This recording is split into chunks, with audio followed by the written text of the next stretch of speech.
이번에 제 딸이 대학에 들어가서 보니까 남녀 가리지 않고 술 마시는 자리가 그렇게 많더랍니다. 그래서 나는 술 못 먹는다 거절을 했더니 권하는 이들이 없다네요. 그런데 며칠 전에 제 딸과 둘이 얘기하는 시간이 있어서 얘기하는 중에 그렇게 말한 것이 너무 부끄럽고 후회가 된다는 것입니다. 나 술 못 마신다. 그게 아니라 나는 그리스도인이기 때문에 술을 안 마신다. 이렇게 말했어야 하는데 나는 술 못 마신다고 말했던 것이 너무 부끄럽고 후회된다는 것입니다. 그래서 다음에 그런 일이 있으면 분명히 네 그 마음을 밝혔으면 좋겠다 했더니 그 다음날 학교 가서 친구들에게 사실 나 술 못 먹는 게 아니고 예수님이 있기 때문에 나 술 안 마시는 거야. 그랬더니 친구들이 웬열 아주 뜨악한 표정으로 바라보더라는 것이죠. 근데 사실은 저도 그런 면에서 좀 저 자신을 드러내고 싶지 않은 점이 있습니다. 어딜 가면 저를 사장님이라고 부르는 데가 많습니다. 머리 깎으러 가면 거기서도 저를 사장님이라고 부릅니다. 제가 무슨 사장입니까? 그러나 그게 통상적으로 부르는 호칭인가 해서 사장님이라고 부르면 그냥 그렇게 대꾸를 합니다. 뭐 하는 사람이냐고 굳이 뭐 묻는 것도 아닌데 내가 나서서 내가 목사라고 말할 필요가 뭐 있나 그렇게 핑계할 수 있겠지만 사실은 목사라고 하면 좀 불편한 점이 있습니다. 말하자면 머리가 마음에 안 들어도 안 좋은 기색을 할 수가 없잖아요. 그래서 그냥 사장님으로 살고 있는 것입니다. 여러분들도 그리스도인이라는 사실을 숨기고 싶을 때가 있지 않습니까? 어디 가서 예수 믿는다는 거 감추고 싶을 때 없습니까? 교회와 성도에 대한 세상의 시선이 점점 나빠지고 있습니다. 그리스도인이라고 드러내고 살기가 쉽지 않습니다. 조심스럽습니다. 그런 까닭에 학교나 일터에서 자기 정체를 숨기고 사는 사람들이 없지 않을 것입니다. 함께 밥 먹는 자리에서 식사기도 하니까 그냥 넘어가는 경우가 있고 또 안 할 수 없으니까 식사기도를 하는데 그냥 잠시 고민하는 척 하다가 그냥 밥을 먹을 수도 있는 거죠. 그러다가 그 안에서 서로 믿는 사람이라는 것을 알게 되었을 때, 확인하게 되었을 때 마치 비밀 접선하는 것처럼 아니 당신도 그럼? 이런 식으로 사는 사람들이 없지 않을 것입니다. 예수님께서 십자가 고난 당하실 때 제자들은 다 흩어지고 도망갔습니다. 그런데 베드로만 주의 곁을 배회하고 있었습니다. 다른 제자들처럼 아예 도망가지도 못하고 그렇다고 주님을 완전히 따르는 것도 아니고 멀찍이 예수님께서 고난 당하시는 그 시간에 베드로는 멀찍이서 시험을 당하고 있었습니다. 거기에는 자기가 한 말이 있기 때문입니다. 주님께서 잡히시기 전에 제자들에게 말씀하셨습니다. 오늘 밤에 너희가 나를 버리리라. 그러자 베드로는 모두가 그럴지라도 자신은 예외일 거라고 말했습니다. 다 그럴지라도 베드로는 다른 제자들과 비교하면서까지 넘치는 자신감을 보였습니다. 그러나 주님은 아니라고 말씀하십니다. 오늘 밤 닭 울기 전에 네가 3번 나를 부인하리라. 베드로는 억울했습니다. 아니 이렇게 사람의 진심을 몰라주시나 차라리 죽을지언정 그런 일은 없을 것이라고 장담했습니다.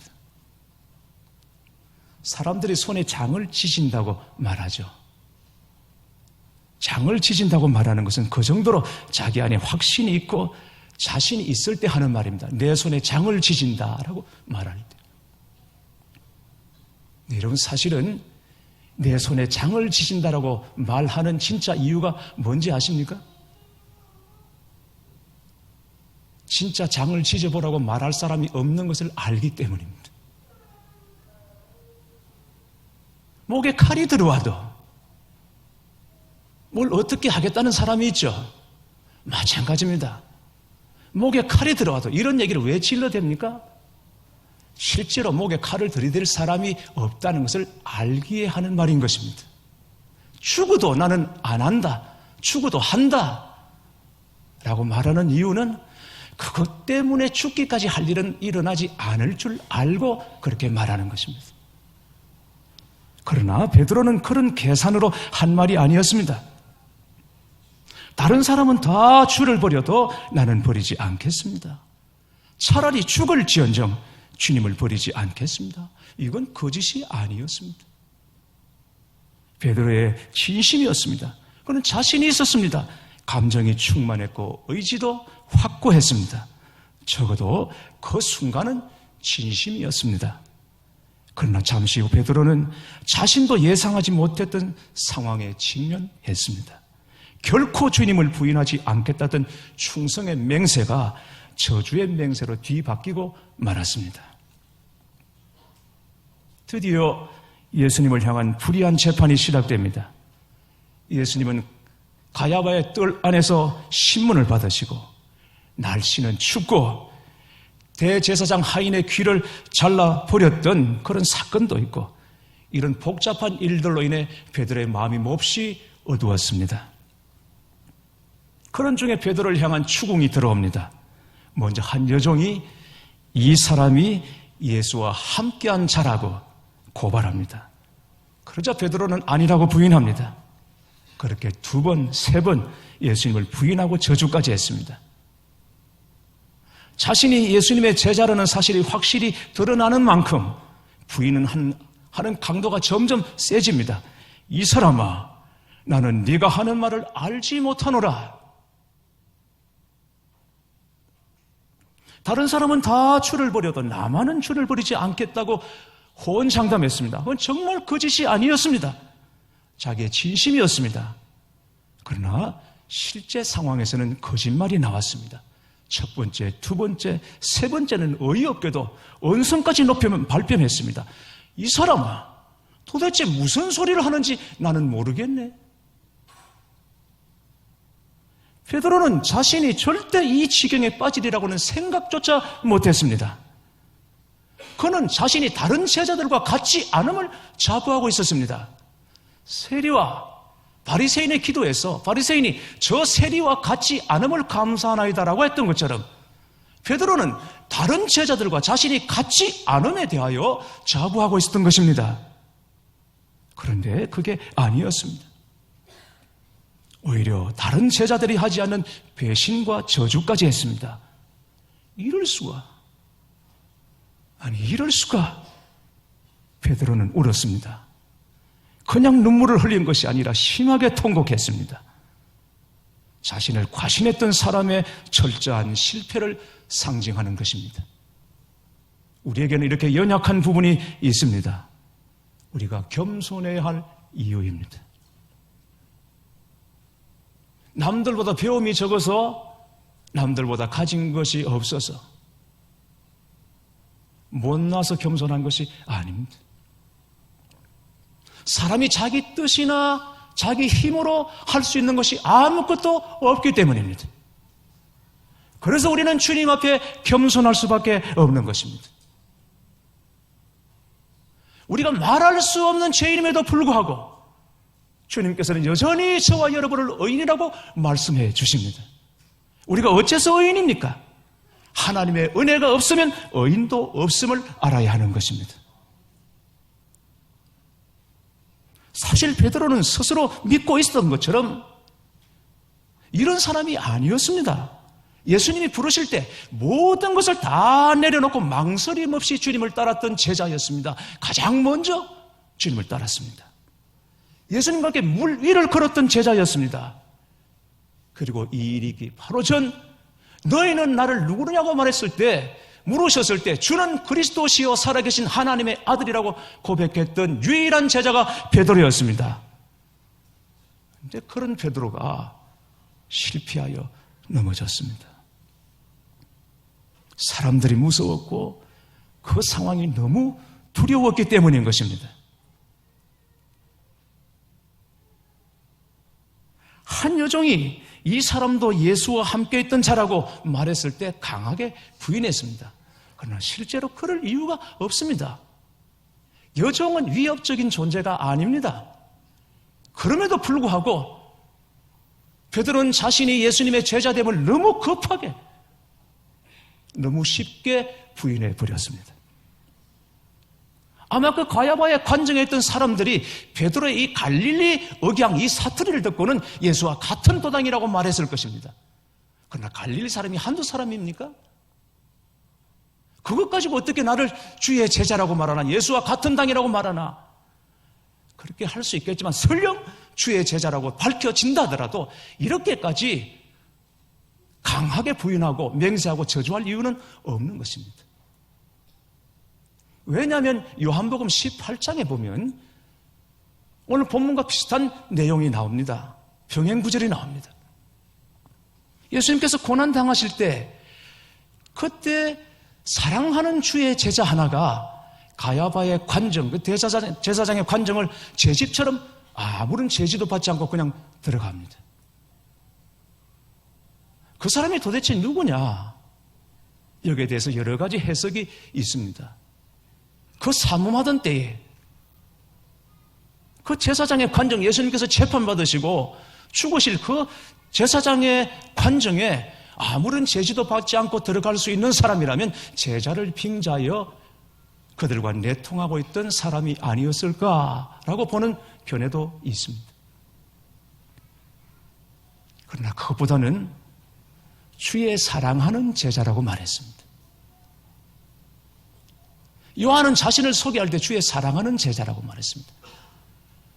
그러니까 제사장의 관정에 아무런 제지도 받지 않고 출입할 수 있었던 사람은 다름 아닌 요한 사도였던 것입니다. 실제로 요한 사도는 제사장 가문의 사람이었습니다. 그런 까닭으로 인하여 그 재판정을 드나들 수 있었을 것입니다. 그런데 그 제자가 혼자만 들어간 것이 아니라 베드로를 데리고 갔거든요. 베드로는 스스로 겁이 나서 문 앞에 멈춰 섰을 뿐이지 얼마든지 베드로도 거기 들어갈 수 있었습니다. 그러니까 제자라는 신분이 드러난다 하더라도 이렇게까지 겁을 낼 필요는 없습니다. 부인하고 저주하고 맹세까지 할 이유는 없는 것입니다. 그런데 베드로는 그 상황에서 주님을 모른다고 저주 맹세까지 한 것입니다. 왜 그렇습니까? 두려움 때문이었습니다. 두려움은 누구에나 다 있습니다. 그러나 두려움은 언제나 그림자와 같아서 실체보다 훨씬 더 커 보인다는 것입니다.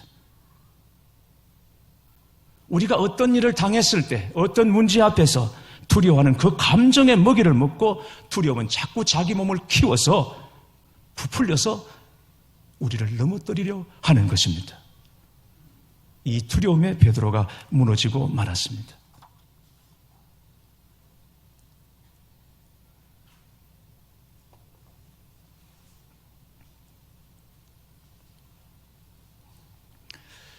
그러나 베드로는 이 일 후에 다시 일어섭니다. 실패를 딛고 이기는 자로 다시 일어서게 됩니다. 그것은 베드로가 이전보다 더 강한 사람이 되었기 때문이 아닙니다. 이전보다 훨씬 더 용기 있는 사람이 되었기 때문이 아닙니다.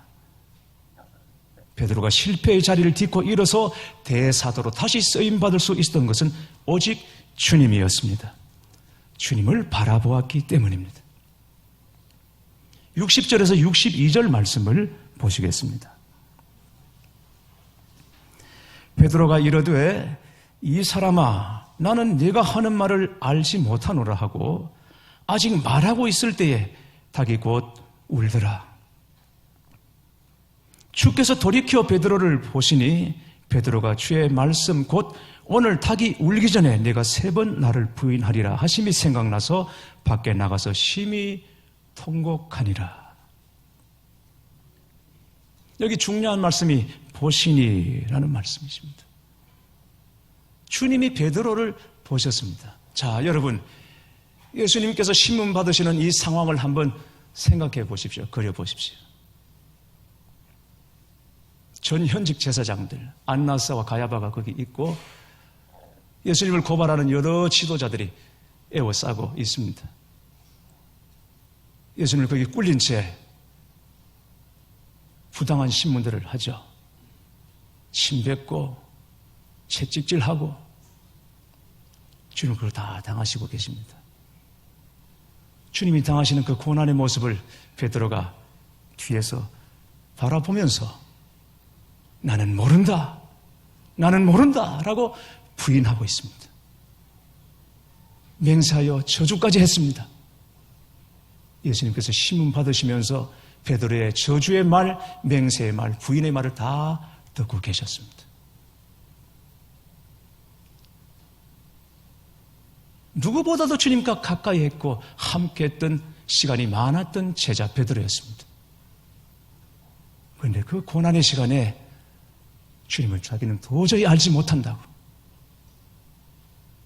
부인할 때 주님은 등 뒤로 들려오는 베드로의 그 소리를, 부인의 소리를, 저주의 소리, 맹세의 소리를 다 듣고 계셨습니다. 이 사람아, 나는 지금 네가 하는 말을 도무지 알지 못하겠노라. 그랬을 때에 주님께서 몸을 돌이켜 베드로를 바라보십니다. 주님과 베드로의 눈빛이 마주칩니다. 서로 눈빛을 보았고 서로 그 마음을 보았습니다. 베드로의 눈에는 두려움이 가득했습니다. 실패와 좌절과 후회가 가득했습니다. 그 베드로를 바라보시면서 주님이 뭐라고 말씀하셨을까요? 내가 뭐라고 그랬어? 너 오늘 나를 3번 부인할 거라고 얘기했지. 그런데 너는 네가 죽을지언정 나를 부인하지 않는다고? 내가 뭐라고 그랬니? 질책의 눈빛이 아니었습니다. 두려움과 실패와 좌절과 후회에 가득 찬 베드로를 바라보시는 그 눈빛은 용서와 사랑의 눈빛이었습니다. 베드로야, 자책하지 마라. 두려워하지 마라. 스스로 살려고 그렇게 몸부림치지 말라. 스스로 이겨보려고 하지 마라. 걱정하지 마라. 나를 보라. 내가 너를 버리지 않는다. 내가 너와 함께한다. 라고 말씀하시는 주님의 눈빛이었던 것입니다. 사실은 우리도 베드로처럼 주님을 부인하고 삽니다. 적극적으로 주님을 부인하고 배신하는 것은 아니지만 믿음을 시험하고 양심을 시험하는 수많은 시험대 위에서 우리 스스로 살아보겠다고 주님을 멀리하고 있습니다. 그런데 스스로 살아보겠다고, 잘 살아보겠다고 애쓰고 몸부림치는 만큼 우리에게 찾아오는 것은 두려움과 낙심과 좌절입니다. 그래서 우리는 어떻게 살아야 합니까? 그렇게 애쓸수록 더 두려운 일이 많아지는데, 그렇게 애쓸수록 더 좌절이 되고 낙심이 되는데 어떻게 살아야 합니까? 우리 인생의 답은 과연 어디에 있는 것입니까? 우리들 교회 김양재 목사님의 이야기입니다. 목사님은 4대째 모태신앙입니다. 고등학교 3학년 때 대학에만 붙여주시면 주의 일을 하겠노라고 기도했습니다. 피아노를 공부하는데 돈도 많이 들고 또 원하는 대학, 가고 싶은 대학에는 문턱이 너무 높아서 들어가기가 힘듭니다. 그래서 하나님 부처만 주시면 무슨 일이든 하겠다고 뜻도 모르는 기도를 했습니다. 그러나 대학에 합격한 후에는 그 기도를 잊어버렸습니다. 그리고는 연주회를 할 때마다 연주회를 잘 마치게 해주시면 무엇인가를 하겠노라고 하나님 앞에 서원을 했습니다. 약속을 했습니다. 그리고 이후로도 결혼을 하면, 유학을 보내주시면, 이렇게 해주시면, 저렇게 해주시면 하나님께 무엇을 드리겠다고 기도하고는 곧 잊어버리고 말았습니다. 그러던 어느 날 말기 암 선고를 받게 됩니다. 죽음의 문턱에 서게 되고 보니 차마 염치가 없어서 낫게만 해주시면 이 기도가 나오지 않았습니다. 지금까지 그렇게 주님과 거래하면서 살았습니다. 대학에 붙여주시면, 연주에 잘하게 해주시면, 결혼하게 해주시면, 이렇게 저렇게 해주시면, 내 자신의 몸이 다 망가졌음을 알았을 때 낫게만 해주시면 이 기도가 나오지 않았습니다.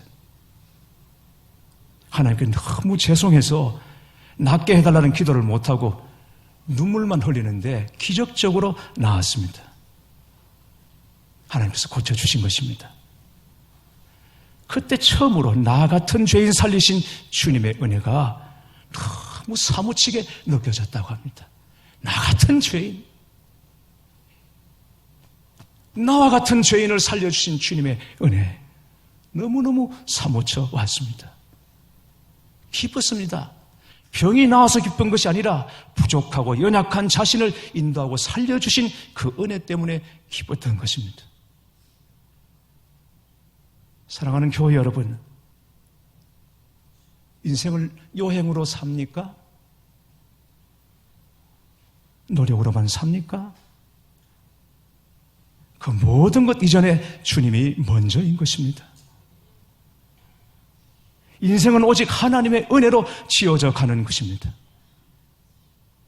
우리가 여전히 죄인 되었을 때 하나님께서는 예수 그리스도를 우리에게 내어주심으로 우리를 향한 변함없는 아버지의 사랑을 보여주셨습니다.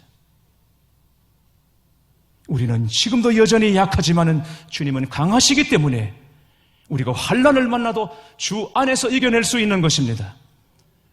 넘어질 수 있지만 그래도 다시 일어날 수 있습니다.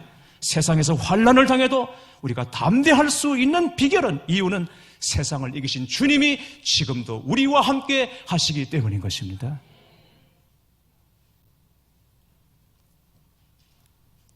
지난 세기에 전 세계의 영적인 각성을 일으킨 사람 중에 친젠도르프 백작이라는 분이 있습니다.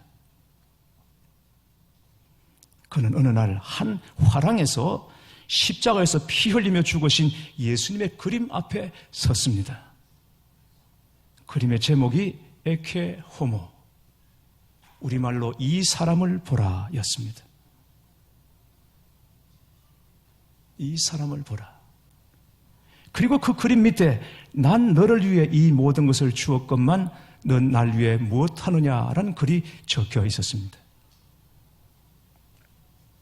친젠도르프는 그 그림 앞에서 떠날 줄을 몰랐습니다. 나는 오랫동안 주님을 사랑한다고 했지만 주님을 위해 아무것도 한 일이 없구나라는 것을 깨달았습니다. 나는 너를 위해 몸을 주지만 너는 나를 위해 뭘 주느냐라고 물으시는 이 글귀 앞에서 그는 아무 대답도 하지 못하다가 한참 만에 예, 주님 한마디 했습니다. 그 순간 그의 마음은 주님을 향한 사랑으로 뜨거워졌습니다. 불같이 심령이 달구어졌습니다. 이것이 바로 지난 세기 온 세계를 덮었던 영적 각성의 시작이었습니다. 주님은 나를 위해 피 흘려주시고 살 찢기시며 자신을 전부 다 내어주셨는데 나는 주님을 위해 뭘 해야 할까요? 우리가 주님을 위해 뭘 해야 할까요? 다만 주님을 바라보시면 되는 것입니다. 주님을 바라보시기 바랍니다. 그리고 주의 사랑에, 여전히 변함없으신 주의 사랑에 아멘 하시기 바랍니다. 사랑 안에 두려움이 없고 온전한 사랑이 두려움을 내어 쫓나니, 요한 사도가 말했습니다. 사랑 안에 두려움이 없습니다. 그 온전한 사랑이 우리 안에 가득 차 있는 두려움을 내어 쫓는 것입니다.